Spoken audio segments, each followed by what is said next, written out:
عورت کی محنت کو معمولی سمجھا جاتا ہے جب وہ صبح سے شام تک گھر کے کپڑے دھوتی ہے، کھانا بناتی ہے، برتن صاف کرتی ہے، بچوں کو نہلاتی ہے اور ہر چھوٹی بڑی ذمہ داری اٹھاتی ہے تو لوگ بس اتنا کہہ دیتے ہیں، ارے یہ تو ہاؤس وائف ہے، ہر ہاؤس وائف کا یہی تو کام ہے۔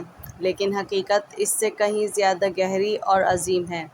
یہ عورت صرف گھر کے کام نہیں کرتی بلکہ پورے خاندان کے سکون، خوشبو اور سکون قلب کی ضمانت بنتی ہے۔ اس کی محنت سے ایک چھوٹا سا مکان گھر بنتا ہے اور یہی گھر بچوں کے لیے جنت کا پہلا احساس ہوتا ہے۔ دنیا شاید اس کی قربانی کو نظر انداز کر دے، لیکن آسمانوں پر فرشتے اس کی جدوجہد کو قیمتی الفاظ میں لکھ رہے ہوتے ہیں۔ وہ فرشتے گواہی دیتے ہیں کہ یہ عورت دن رات اپنے گھر کو جنت بنانے کی کوشش میں لگی ہوئی ہے۔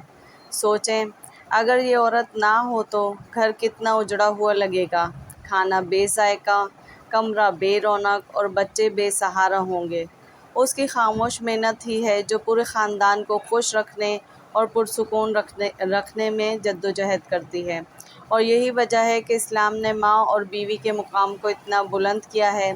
یاد رکھیں، ہر وہ عورت جو گھر کے کام میں مصروف رہتی ہے وہ صرف ہاؤس وائف نہیں ہے بلکہ ایک ہیرو ہے جو اپنی محنت سے روزانہ اپنے گھر کو جنت بنانے کی جدوجہد کرتی ہے۔ ویڈیو پسند آئے تو لائک، شیئر اینڈ سبسکرائب کریں۔ شکریہ۔